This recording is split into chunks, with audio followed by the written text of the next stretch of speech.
I whipped up some brackets for our intercoolers. These are going to cool the supercharger. These are our heat exchangers from CSF. They're 2 big units and should do an adequate job keeping our supercharger nice and cool for us. Saw a lot of comments saying we need to add an after chiller for this. We ran this setup last year. I think we'll be okay. We didn't see any real terrible heat soak because we're just doing 500-foot passes. Maybe a different story if we're running quarter mile, stuff like that, and back-to-back passes, which we aren't going to be doing. So the CSF coolers are adequate for what we're doing. I just made some quick mounts. As you can see, threw a couple dimple dies on here, make them nice and strong, and secured them to our core support. So we also made a mount in the center here that actually just clamps on, as you can see here, clamps on to the old oil cooler bar here and picks up the coolers in the center down here. Very stable with the front of the car, fits underneath the front bumper nicely, and will provide great cooling for our supercharger.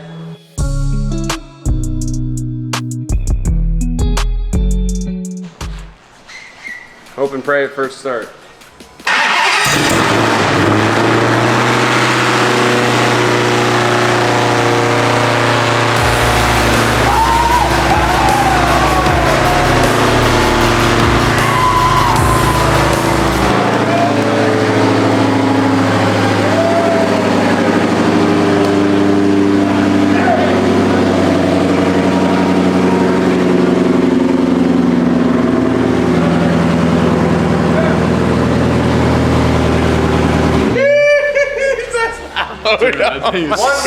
One freaking wire.